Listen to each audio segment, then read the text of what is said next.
it will ultimately make your relationship better if you just tell yourself, well, you know what? They did their best. Mm-hmm. And even though I wish they would understand, like, the way they treated me versus my sibling differently, it really hurt me. They're never going to get it because they were in different stages of their life as they were raising us. Yeah, 100%. They're not the same person. I'm not the same person as I was yesterday. Mm-hmm. If I were to have gotten a plant 4 years ago, that shit would be dead. It would be so dead in the corner. My plants are doing good right now. See? Children.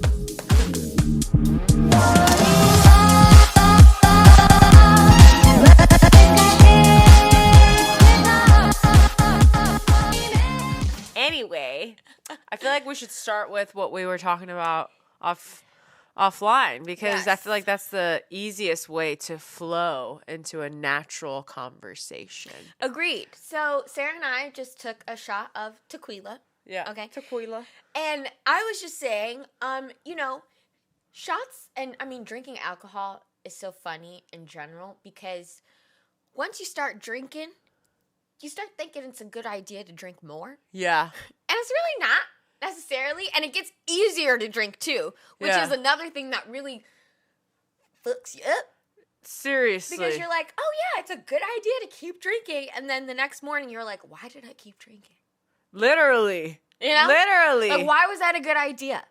It wasn't really. But your drunk brain thinks it is. Literally. But that's the thing. I feel like with exponential growth,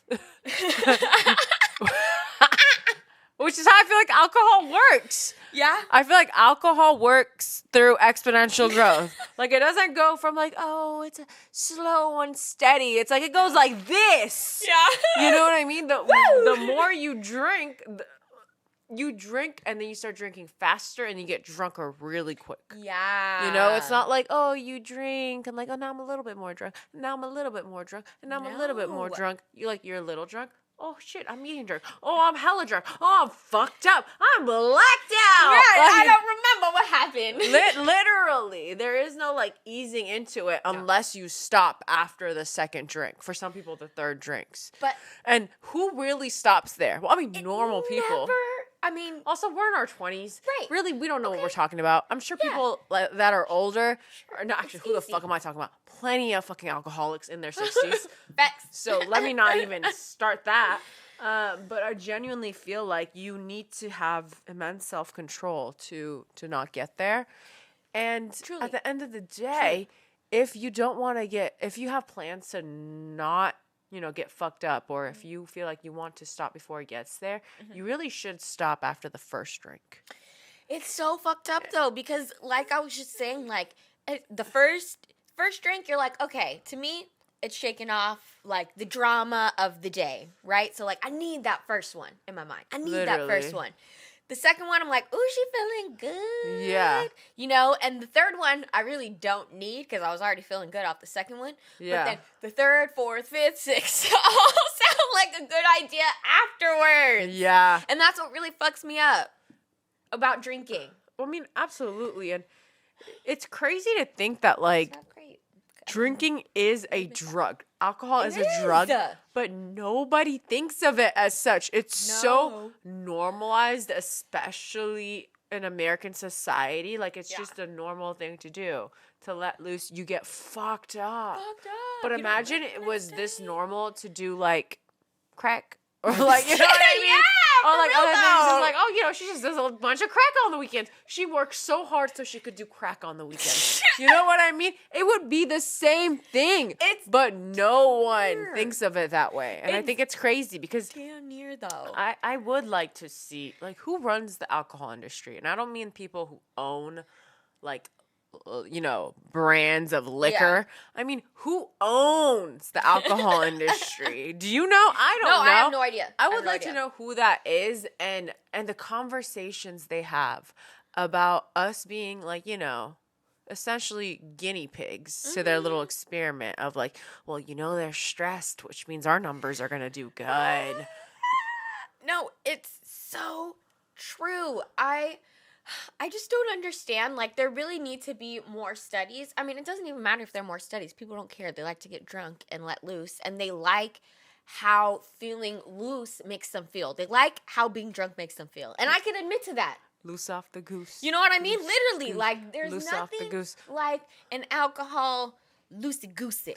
Well, the thing is, and I feel like I've said this before on this channel, especially in American society, because people are so much tied to their job and to working, you know, in order to work to survive. Yeah. I feel like a lot of people think, well, like my consolation prize at the end of the week is to get fucked up. Yeah. You know, when you work all day and there's no work-life balance throughout your work week or life, you can't help but feel like, well, you know what? At least I'm getting fucked up this weekend. Yeah. You really have no time to think about your life, what brings you joy, what doesn't, you know, self-discovery. You have no time for it. Yeah. So why not have those small moments of endorphins going off in your brain and of like feeling happy for that little for just a little bit. Literally, because Totally. I mean, it's the only time you have to yourself. So why not make that time the happiest of times? And drugs, which alcohol is, makes you do that. Yes, for sure. Makes you forget about whatever it is that is going on right now. Right. Yeah. And let's be real, a lot of us are trying to escape from something. We're trying to escape from our jobs. We're trying to escape from our relationships. We're trying to escape from our parents or whatever it may be, you know? And I can say that I was definitely doing that when I was drinking alcohol more. I feel like now that I've gotten a little bit older, I've kind of gotten over that phase and I have such a healthier relationship with alcohol, really starting from this year. I'm not going to act like it's been super easy and like I've got it all figured out, you know? But I feel like a lot of adults I'm seeing at this age too are kind of feeling that same way. They're like, you know, I did the party scene. It's not really like fulfilling to me anymore. It ain't hitting like it used to. And it used to hit. It really did when my purpose was to numb myself. And I'm not going to lie to myself or to you or to anyone out here anymore that I wasn't trying to do that at a certain point in my life. You know, like there was a lot going on that I didn't understand. And I was it was easier to numb it with alcohol and with going out, you know, but that's not what I'm trying to do anymore. Yeah. And so I'm so aware of like, yeah, when I have my second or third drink, I'm like, oh, I feel wanting to have another, but I'm also like, you don't need that.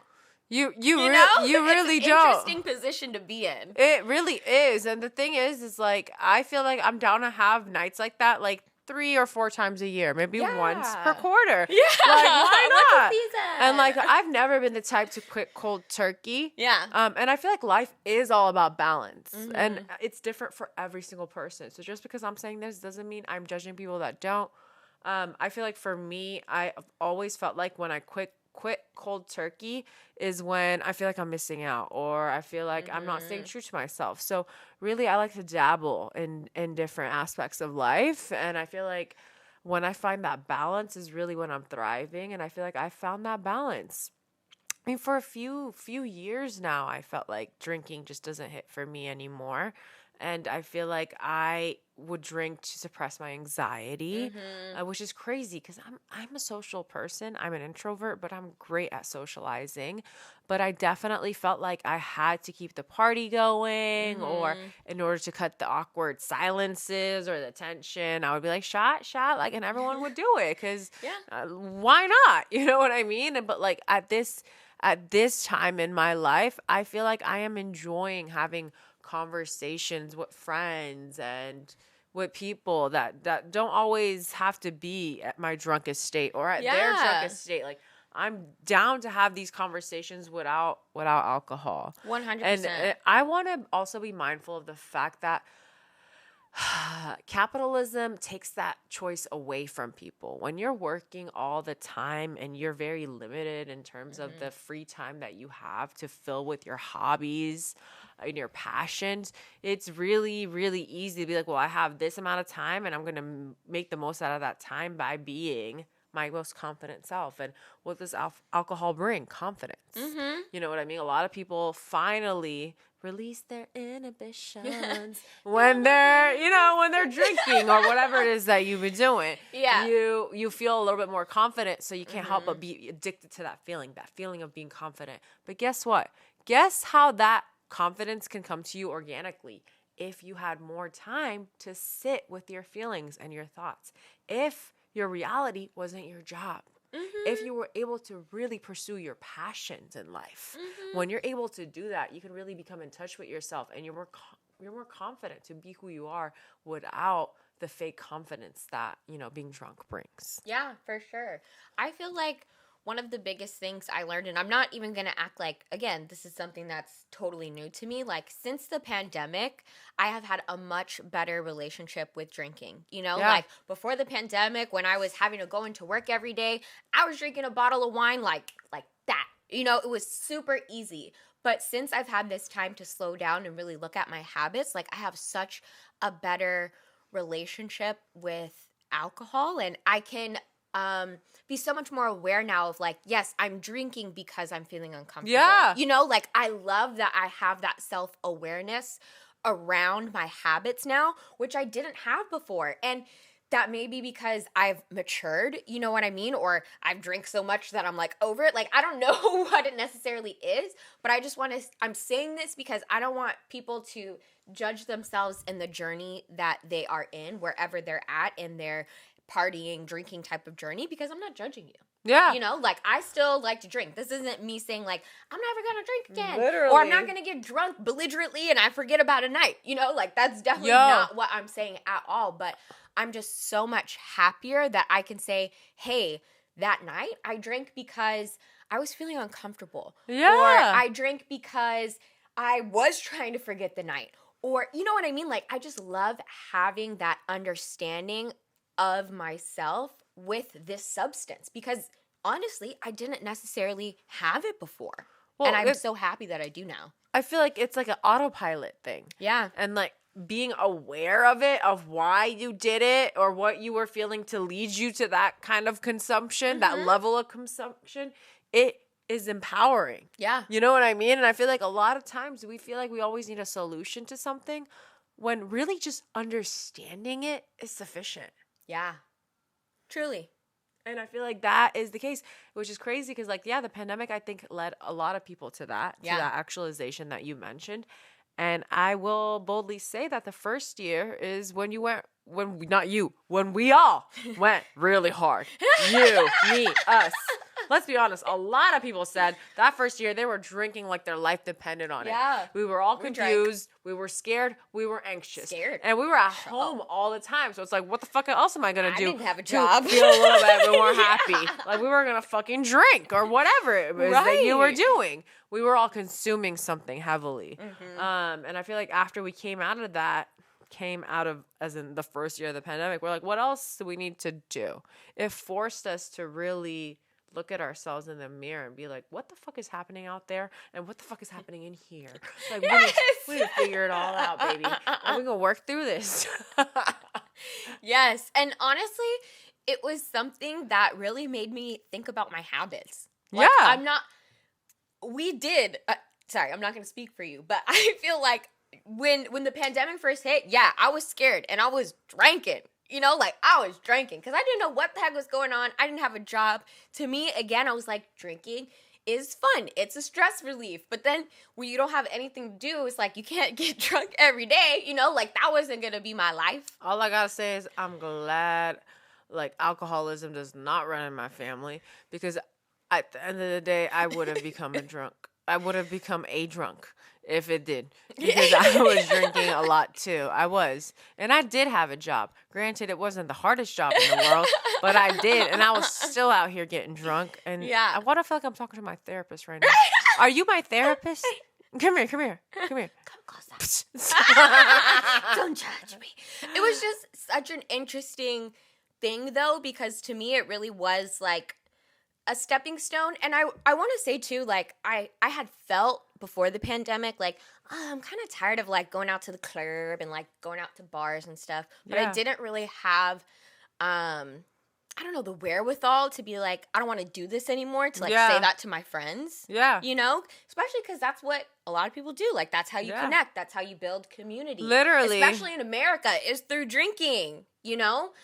So to say like, I don't want to necessarily do that anymore, am I saying I don't want to be your friend? That's how I felt. Which is crazy because it's like you could there's so many things to do. You could go to a bar. You don't have to drink. Correct. You could go to a club. I love dancing. I love conversating. You don't have to get fucked up, but we do because we feel like it'll make us more numb to our environment. Yeah. You know, and it's crazy because I saw this TikTok and this bartender was talking about, I used to be a bartender, and it's crazy how, you know, low vibrational people are when they're drinking. Oh, and, yeah. And I don't know how spiritual you guys are, but I'm just going to speak on it. From my belief, I truly do believe that. I mean, it's called a spirit for a reason, you know?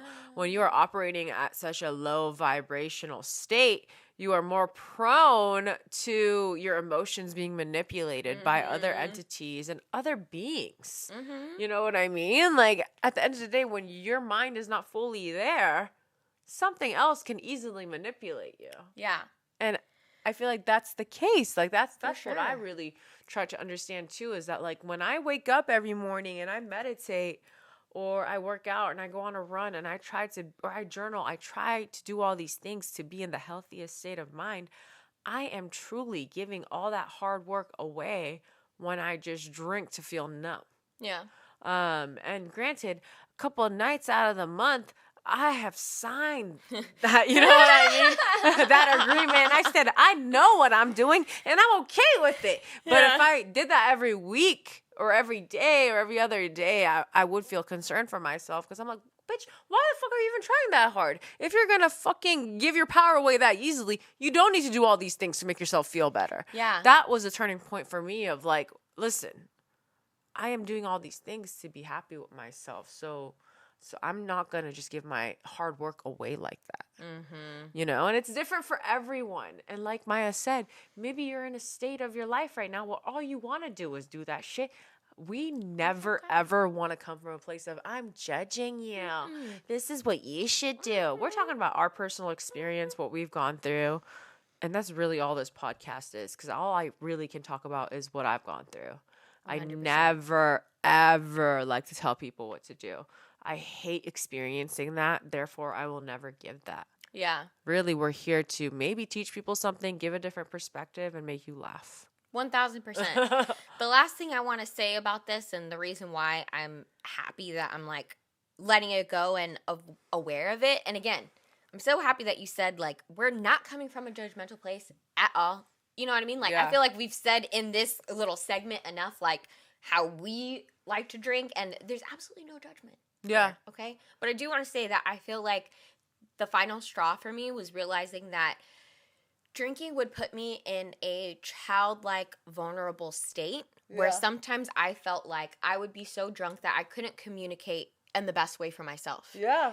And that would start to frustrate me as a grown woman. You know what I mean? How I like to see myself as grown now. You know? And that I just couldn't keep putting myself in that space anymore where I was like, oh, people are thinking this about you, or I'm thinking this about me, more importantly. Yeah. And I just don't like not having control over that anymore. And I felt like I truly wasn't in control. And there's a fun part of being drunk where it's like, woo, I'm not in control. But then it's like, it can get bad where I'm like, woo, I'm not in control. And I got an out-of-pocket mouth, so I'm just saying it's a little like extra fiery, at least for me. Maybe not for y'all, but for me, like it has definitely gotten me in trouble. And it's really made me think about my actions and how people are perceiving me. Absolutely. You know, and I don't want to be in that state where I feel like I can't talk or fully express what I want to say to someone. Especially, and then especially like waking up the next morning and having to reconcile and come to terms with what you said. You know what I mean? For all of us, we've all gone through something like that. And it's that anxiety of, you know, you're drunk you and you're sober you, shaking hands and be like, it's like passing the relay. This what I did last night. Yeah. Good luck. And, you know, next morning you is like, bitch, what the fuck? Like, you know, I gotta deal with all this? Like, it's a lot. And sometimes you do because that's what you did. But, you know, it's something to consider when you are putting yourself in a situation where you're letting loose and you're really not coming from a sober place. Yeah. And your most authentic place. Yeah. All right. So I saw this thing online about a new jewelry line. Okay. Okay. It's called Jizzy Jewelry. Jizzy? Yes. As in Drizzy. As in Drizzy Drake. As in jizz. And it's spelled like that? Yes. Oh, okay. And it is quite literally... Jizz in my pants. Yes, it's quite literally putting the male's semen into jewelry. So I want to know how you feel about that. What do you mean? No. No. She said, no, roll it back. You do not get to just throw that on me like jizz. I need to know, like, what do you mean by that? When you say it's in it, does that mean it's like there's someo's coming in like the freaking like jewel piece? I open it and some jizz comes out? Like, so what? I guess there's like, obviously there's like this jewelry making company, and they make kind of like ceramic type jewelry, and they put jizz in the ceramic that, you know, is like the jewelry that you wear. Actually someone's jizz is in there. Someone's man's jizz up in there that you're wearing. And they have called it Jizzy Jewelry, and apparently it's a hit. Because people are horny out here. What the fuck do you mean? I can't. Sarah doesn't like Jizzy Jewelry. I just don't understand the purpose. Like, is it a gift? Will like someone's partner be like, is it their I special got you jizz? my jizz baby. When you want a baby, you open that shit up and you put it inside you. It would be better if it was like personalized with like someone's jizz, but I think it's just like random guys' jizz. Does anybody want a random guy's jizz in their fucking jewelry? Like, no. No, you say it's a hit? Where? They say it's a hit. Where? They've been like selling or whatever because people be like horny. I feel like that's a lie. It's like when every movie's the #1 movie in America. True. Like, that's the same shit. It's a hit. To who? Let me see your numbers. How many have you sold this month? What's your inventory? No, I don't believe it. You know what? No, I'm not coming for this brand. Coming for this brand. I am not coming for this. No, but you know what I mean. I just don't know what is the purpose of this. It's like, what is this? I don't know either, but I thought it was so funny, so I just had to share. Especially us being like jewelry loving gals, like we love an accessory. But I would not be getting jizzy jewelry unless it was maybe my man's jizz. But even then, I don't really like it. What am I gonna do? Is it gonna turn into a diamond? Like, no, I don't care. I don't care. It's not even pretty. No, it's not. I just don't understand. It's like, yeah, there's no added value to it. Like I said, can you turn it into a diamond? I need them to. No, they need an episode on Shark Tank. I just don't. I want them to be on Shark Tank. Sell it to me. To the sharks. Sell it to me. How about that? Yeah. Because the math ain't mathing right now. No, and like I said, what is your profit? What is your profit margin? I want to know. Yeah. And why? Yeah. Why do I need you? Right. Why does the market need you? What is the demand here? I agree. And I don't know. Single people versus not single people. Who's really buying it out here? I don't know. That's a great question. Again, I feel like if it was personalized and you could put someone's specific jizz in there, and it shouldn't just be man jizz, it should be lady jizz too, you know, like everybody. I hate this. Cum. I truly do. I'm trying to be sex positive. So I don't even know if my hatred for this means I'm not sex positive. No, I does. love it's a sex. very weird Sex is a great thing. concept. Jizz jewelry, I just don't get it. There's certain things we don't need. No jizzy But jewelry, maybe there is some says. sort of wholesome meaning that I'm not comprehending. My simple-minded brain is not comprehending. Yeah. If that is the case, I'm open to learning. If it's one thing I am, it is a student. A student of jizz. She's open to learn about the jizzy jewels. Not the jizzy jewels. What is that? Oh my God. When you did it like that, it looked like you were. Good. Oh, I was jerking them both off. I'm done. Jizzy jewelry. Come get your jizzy Come jewelry. get the jizzy jewels. I'm done. Next topic. Next segment. If you are Get not us out of here. watching on YouTube and you're listening, Oh my you just gosh. missed out. Yeah. Yeah. Lots of hand jerks. Okay, so I saw this quote and I feel like we should talk about it because it made me think. And the quote was, "No two kids have the same parents," which I feel like is so fascinating and so true. And not in terms of like, that's not your daddy, that's not your mom. Right, no. obviously they have the you same have the mommy same and one, daddy. but you are experiencing two different types of parents. 1000%. And I think it's so true depending on if you were firstborn, lastborn, middle, whatever it may be, whatever your parents were going through. I feel like we do not understand, or we forget that our parents are humans too. And depending on, when we are on different, when we live different, when we're different ages, we're in different chapters of our life. When we're going through different things, we're in different chapters of our life. We have different levels of emotional intelligence, capacity to feel things. Our parents are the same way. Yeah. If they have different kids at different stages of their life, they're obviously, dealing with them in different ways. They are more emotional, more understanding, less understanding, more judgmental, less judgmental.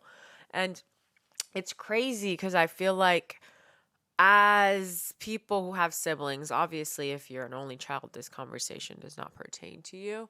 But if you have siblings, at least one, it would be really interesting to have a conversation with them. I was thinking about this, and just sit with them if you're in a good place with your sibling. Be like, hey, how did you experience mom? Hey, how did you experience dad? And to just like swap notes. Yeah. And have a really open-minded conversation about it.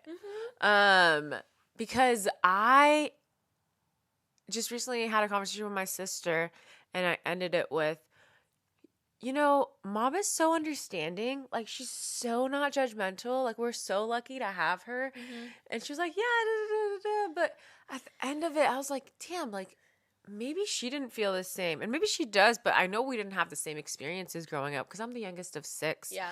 And I feel so blessed to probably be the youngest, because when I was growing up and I was actually young, I was so annoyed because I feel like everyone was on my ass about everything, judging me. If I did something wrong, everyone was gonna know. Yeah. Everyone was asking me all these questions. So annoyed. I have 5 different parents. But now as I'm older, I'm like, shit, my mom softened up for me. Like, you know what I mean? Like, I don't even know what it feels like to be the firstborn. My mom definitely had different expectations for my older siblings, and I know she became softer and softer throughout life because of everything she had to go through. Or maybe she just went through so much. And as you get older, you're more understanding of the world around you. So you have more patience for different kids, 1000%. And I want to be mindful of that. And I just feel like we would learn so much if we were to have an upfront conversation with our siblings. And maybe if you have the opportunity, even with your parents, be like, hey, like, what did you learn from your first child, to your second, or for me, the 6th? Like, how did you change your parenting? Yeah. Like, that would be such a cool conversation to have. And even if you're not in a good space with your parents, just to see what they say. For sure. No. And I mean, I have one older brother, and I feel like we definitely had 2 different parents. I feel like for my brother, they learned some things from him and they tried to course correct with me. And I definitely see that in how we move and relate through life, right? And how we even relate to our parents. Like, they definitely eased up with me and tried to be more understanding because they saw that the way that they were parenting didn't really work with my brother, right? Yeah. And I see that sometimes, like, I got maybe the longer end of the stick, so to speak. Yeah. But who's to even really say that? Because in some ways, I think that they learned certain things of how to love my brother, but it's completely different of how to love and respect and honor me. Yeah. So I'm very like aware too that yes, parents can grow and get better, but sometimes each child is different. They're going to need completely different things to be loved and nurtured. And I feel like my parents specifically, they were like, oh, okay, so your brother needs to be loved this way. And then when they figured that out, they tried to like copy paste it with me.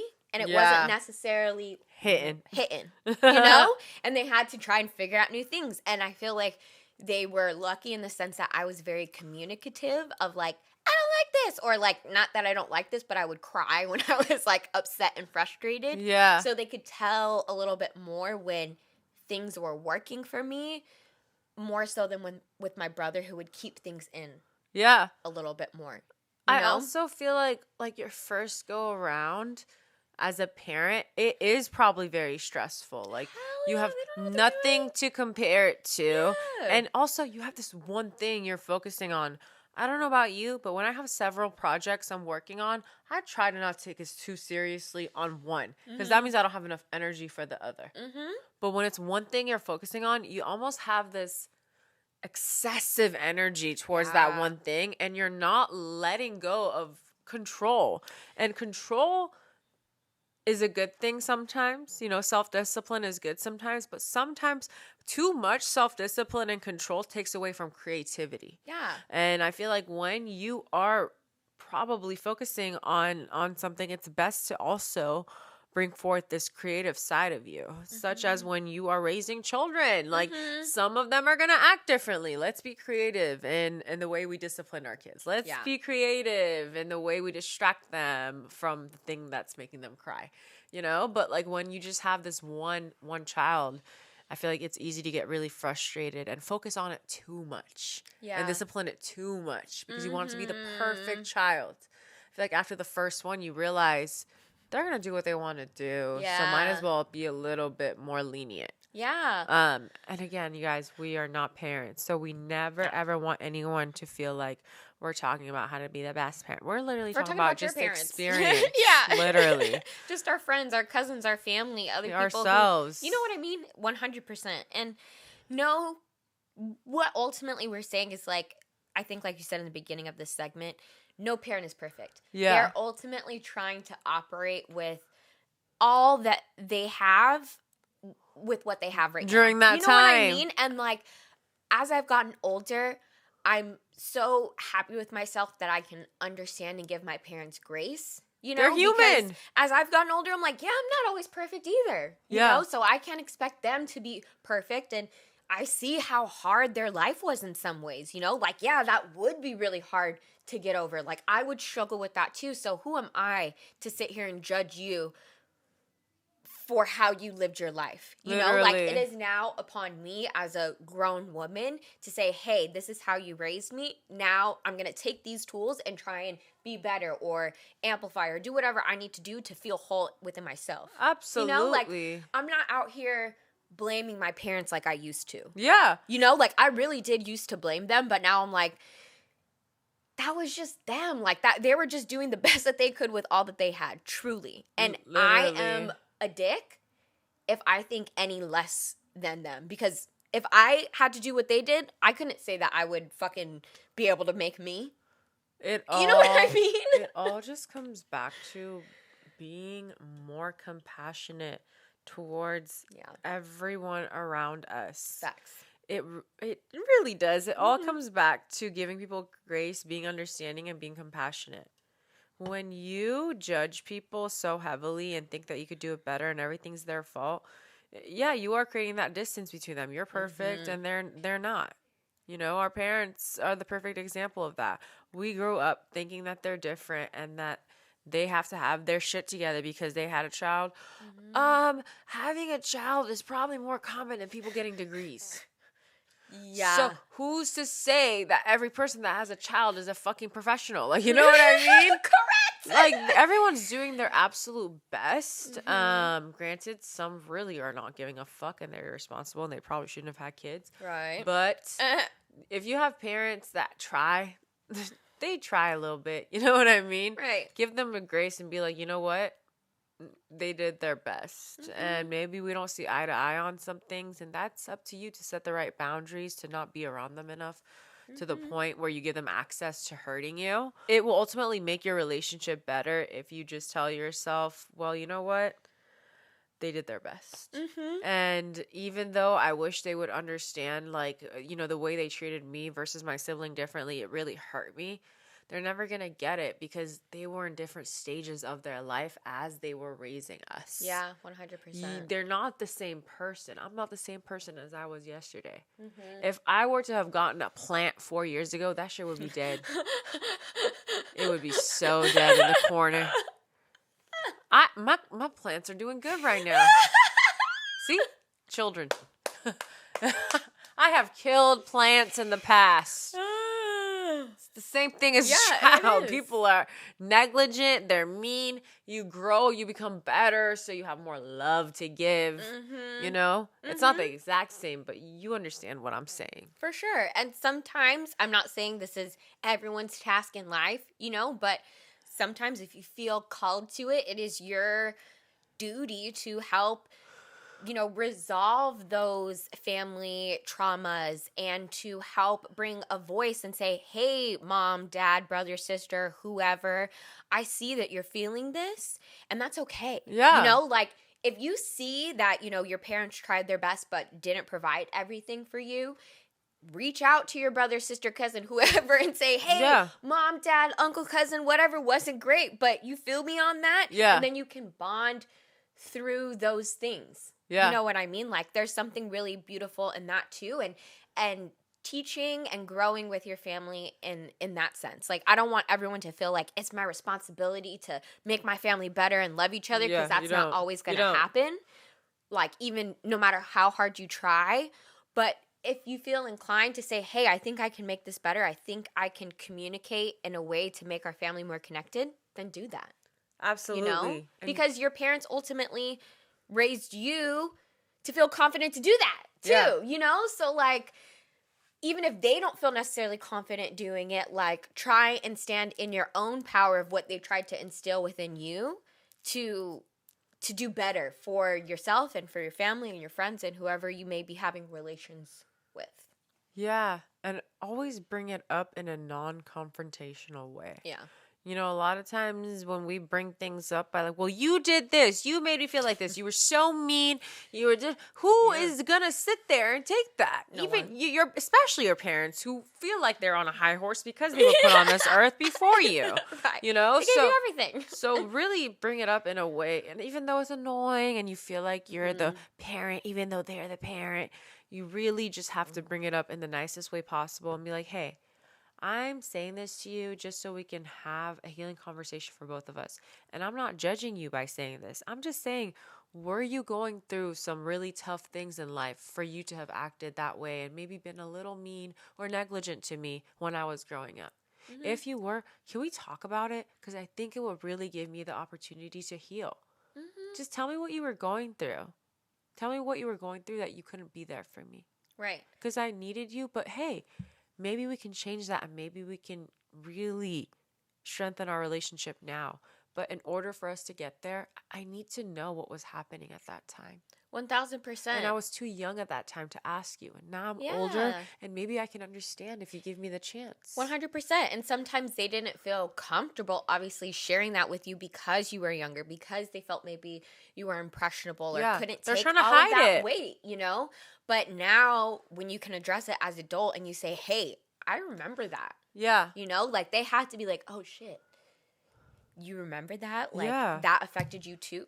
That affected you too? I now have to communicate that. Yeah. You know, like they owe that to you at the end of the day. And if they don't want to speak about it, then they haven't grown yet, and that's okay. That's okay. You know? But I bet you 90% of the time, they will. At some point, they're going to, or will. even right after that conversation, even though they say, I don't want to talk about it, they're going to think about it when they're alone. And at some point, they're going to bring it back up to you. Yeah. I believe it full-heartedly 90% of the time. That's what's going to happen. 100%. Because, I mean,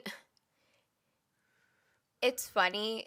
When I was younger, I never felt like my parents would listen to me when I have something to say or I need to tell them about themselves, you know?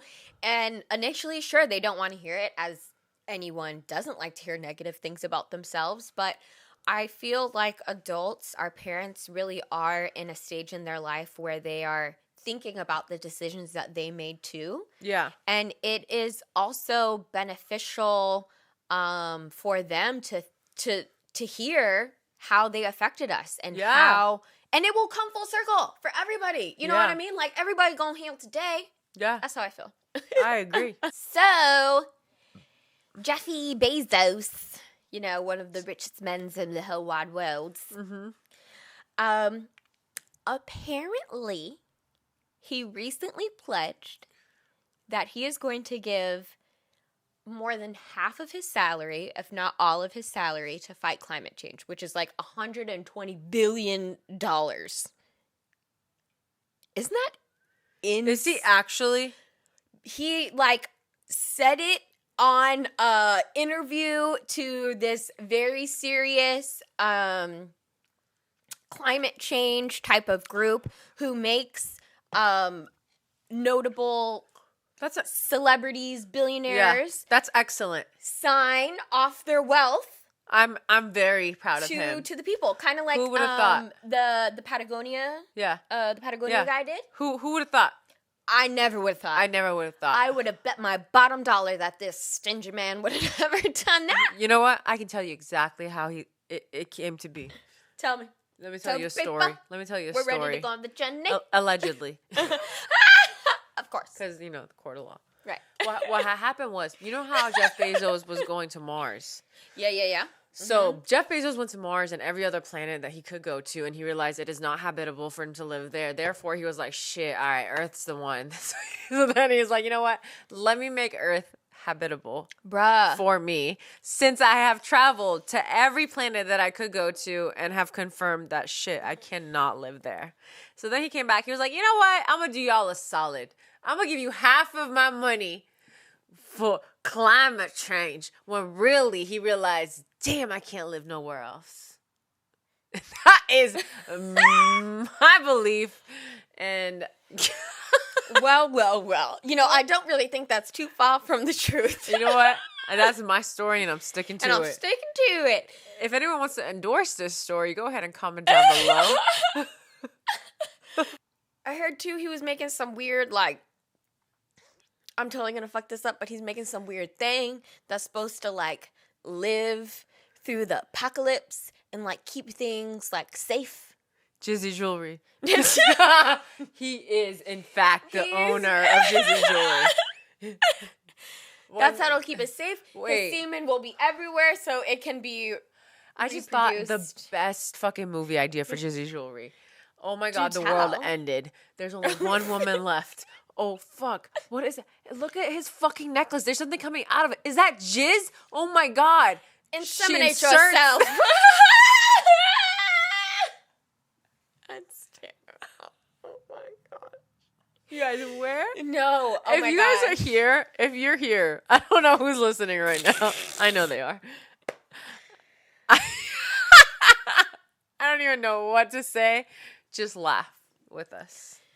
I'd like to add on to the story. Maybe Please do. It gets so desperate out here because, apparently people are having, fertility issues, Yeah. It's getting a little handmaidsy, about to get pre-handmaidsy. So, with the jizzy jewelry, the men got the good jizz in their jewelry or whatever, and they're, rocking it as a necklace, and, people are trying to get pregnant, so the ladies and the men are just ripping jewelry off and squeezing it, squeezing the jizz and trying to inseminate themselves. Because that jewelry is a hot commodity.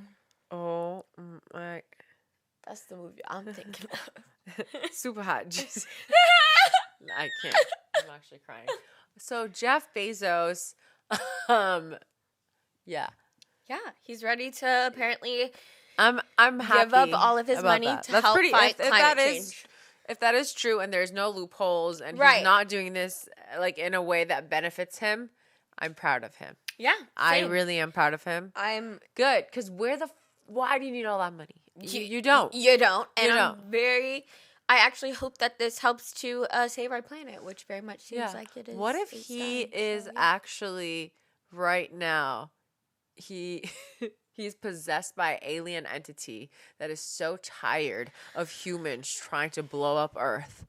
And, I'll believe he looked like an alien. And then the good entity got hold of him and was like, suddenly I want to give away half my money.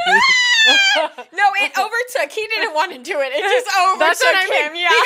That's what possessed means, honey. I don't know. I didn't hear you say possessed. I'm sorry. I said he was possessed. Oh, okay. He didn't want it. I'm like, I don't know if anyone ever wants to be possessed. Sorry, I did not hear you say possessed. Yes, because that is the only way that man would give up his money. Ever. We've said multiple times on this channel, we think he is very stingy. Yeah. No, he is. I actually saw, allegedly. I I do not want to get Saw sued him by personally. that man. I do not know this man. I do not know. Okay. I saw that apparently his freaking girl, his ex, has donated like an X amount more money than him, which is crazy because she has a lot. She doesn't have as much money as him. No, but she has donated to charity more money than him, which is insane to me. She was Allegedly. the only one who gave him a little bit of a soul. Yeah, he has been possessed by the aliens. Yeah, no, he is. But now a good alien. A good alien is taken over. Tap, tap, tap in. The world is ending. We like Earth. Yeah. Yeah. Yeah, we do. Please. So save it. No other planet is as beautiful in this galaxy. No. Probably in other ones. There are beautiful ones. Gorgeous. Okay, so I was watching this crazy episode or this podcast. Well, I don't know if you guys ever watched The Hills or not even The Hills, Laguna Beach. So Kristen and Steven, they created a whole podcast about like back in the day about like talking about the ins and outs of those shows. Right? No. Oh, they're not? No. Oh. They're friends. Oh. Yeah, she was married to a football player. She has 2 kids. Oh, okay. But they got divorced. Okay. I just yeah, saw they're like just a couple friends. years ago they like maybe like I think they're just reunited. friends. Okay, so they're yeah, just like friends. reunited as friends. So they have a podcast that came out, and apparently it's been doing real well. And I kind of wanted to listen to it, but I just never had the chance to until I saw on my YouTube feed that for the season finale of this podcast, they had LC on. I was like, wait a fucking minute. I haven't even seen LC on like the Hills reboot, whether her and like Kristen fuck with each other. When I tell you that watching and listening to this podcast was so healing and therapeutic, the conversations flowed so effortlessly. And they talked about real shit, like their experiences on there. LC and Kristen apologized to each other for different things. But even besides that, like, oh my God, I'm sorry. Like, they were like talking about like normal shit, being moms, like life then, like whether they still vacation in Cabo, like just like funny shit like that. And like Steven too. And it was just so cool to watch because I feel like a part of my like teenage self was being healed. No, quite literally. I feel like you saying this, it first of all transported me back to my teenage years when Laguna Hills was the first reality show. Tell it, baby. Laguna Hills. Laguna Hills? Oh. Excuse me. No, don't. That's the great. way you just put those together. Because you know how I love to do that, and I say it so confidently. Laguna Hills was my shit, girl. Yo, I have this way of doing this. Where I'll say something like so confidently, and Sarah's like, "Yeah," and then 2 seconds later, she's like, "Wait, what she's saying is not correct." Well, listen, I know what you meant. It's just. It put together Laguna Beach and the Hills. And then when I say it again, the Laguna Hills. Confidence. Season 3 is coming out in 2023. Laguna Hills. I love it. Go on. Laguna Hills was the shit. Laguna Hills. Laguna Beach and then the Hills. Yeah. Were actually the first reality shows that absolutely. That were ever on the block. Yeah. Really. And especially the first ones that I watched. And seeing that drama with my little, like, 13-year-old self, like, I can't tell you how much I was living. I was living, and I was for it. so, like, I'm teen this, I'm teen that. Right. And then I grew older, and I was like, wait a minute, I don't know what the fuck I am.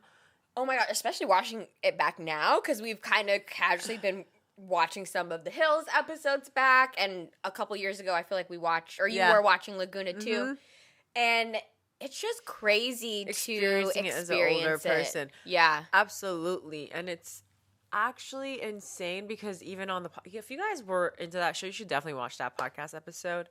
They were talking about how like Lauren during that time had 3 different boyfriends. What? And they were just portraying her to just be in the corner staring at No, they made it Kristen seem like and Steven. And it's crazy because Lauren was like, I feel bad because like you guys were like in love. Like why didn't they show that like you guys were in love? They made me seem like I was being a crazy bitch just staring at you. Yeah. And I thought that was insane because, you know, that's just what they do. That's just what they do. And they were such puppeteering. Of course. I mean, they still do it now in reality TV. I can only imagine how easily it was done when it first was becoming a thing and you had this opportunity to become famous. Right. You know? And people didn't know. You know, I feel like there's so young. much more reality TV shows. And because of The Hills and Laguna Beach, people have learned. You know what I mean? My thing is though, can you... Like, besides, like, let's say Catfish or, like, 16 and Pregnant, I can't think of other shows where they're, like, in high school and they're filming them like that.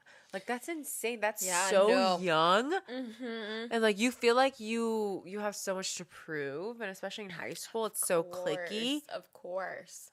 No, there was no reality shows like it. There have always been, like, fake... You know what I mean? Yeah. Fictional shows about high school and the drama, but to see the real drama of these high schoolers who are living in a very affluent area, it was just very, very interesting. It was for me, and I still feel like I have ties to these characters. Oh, I do. Even though, they're grown, they don't have the beef anymore. They like, don't. You know? You know what's crazy is that, like, and I was watching it, and it was so beautiful. At the end of it, I think Kristen was like, and also, like, she was like, this is so great. Thanks for coming on. Da, da, da. She's like, and you look the same. And Elsie was like, no, you look the same. They both look no. And Steven, too. He looks amazing. Yeah. Like, all of them have aged so well. Unproblematic. Mm-hmm. And I love to see all of them succeed. Mm-hmm. And it just made me so happy to, like, I feel like I got closure. I feel like it was, like, a relationship that I got closure from. That I didn't even know I needed. So I suggest it. It was a really good watch. Like if you're like getting ready in the morning and like whatever, just like put it on your phone. Send it to me. Watch it. I'll definitely send it to you. It made me super happy. And it was just such an easy conversation to, you know, be a part of. Yeah. Even though I wasn't talking to them. I was like a part of it. Joy and healing like an inner teenage child of myself, because you know I'm just a teenage dirtbag baby. There's a lot of trauma from there that can never fully be healed, but I feel like seeing them heal their trauma will help me heal your trauma. I guarantee my trauma. It will. You know, it truly did for me in ways. Just because even seeing them like loosen up about some things that obviously like let's be real. There are things that happen to everybody in high school, middle school, whatever, that stick with you. They Still do. Just lingers in the back like, of your head. Truly, there's when I watch that, there's several people that I could be like, that was funny. But then I was like, there's a couple people that'd be like, and I still feel this. Right, I still hate you. You can still get stomped out. You. No, truly. And that's on, you know, life is real. And honesty and that's on Laguna Hills, baby. Right. These hills don't lie. Yes. Y'all, honestly, if you guys stick around while we talk about all this different shit, I truly feel so much joy because we are not one category. No. I don't even... You know what? This is your homework. If you could say one word, if someone said, okay, describe Charmed and Dangerous, like their podcast or whatever, YouTube, in one word, what would that word be for you? Go on our YouTube for this video and comment that word. I want to know. I would be really because I would love to use that when we say we are this and we are that. There's so many things that we are, you know? Yeah, I want to know what it's hard to just like put it up in a package and be like, we are this. Because there's so many things. It's astrology. It's fact checking. It's non-fact checking. Right. It's humor. It's scandal. It's mommy and daddy issues. It's literally healing. Climate change. Trauma. It's climate change. It's billionaires. It's capitalism. Right. It's the patriarchy. Taking down the patriarchy. Immigration. Anything. Everything. Everything you want me to be. Anybody could get it. Laguna Hills, baby. That's the other thing. Laguna Hills, baby. Don't you ever forget it. We love y'all. so much. We love you so much. You know, we're posting this, you know, right before the break. The holiday break. We hope you guys have a fabulous time with your family. If your family is annoying, remember to have the option of tuning out. 100%. You know what I mean? You want to be there for the food. You want to show up for the laundry. That's fine. Show up at their house. Get what's yours. Yes. But remember that you're the winner here. Facts. I also want to say, yes, go get high with your cousins. Yeah, go on that walk. Go on the walk before you eat your food. Do you know it. what I mean? Do it. And remember to laugh also. Remember to laugh and remember that we are all here in America because of the Native Americans. Absolutely. And they provided a lot for us. So if, you know, like, let's celebrate honor them. And you know what? If you're tired of being triggered during the holidays, you do the triggering. Right. You bring up a topic of conversation, knowing that you're the one in control. Yes. Just throw it in there. Yes. Throw it in there. Create the dumpster fire. Yes. And walk away and get high with your cousins. Yes. You tell your racist granny, uncle, grandpappy, whoever, you ain't taking that shit this year. You're really not. You know? Tell that pappy. Tell that pappy. Poo-poo pappy. Grandmammy, poopy pappy. We love y'all so much. Have a beautiful rest of your weekend. I think it's actually iconic that Thanksgiving is a transition from Scorpio season to Sagittarius. It is such chaotic, honest, bold truth energy. Oh my gosh. Yeah, we love y'all so much. Yes, love you. Bye.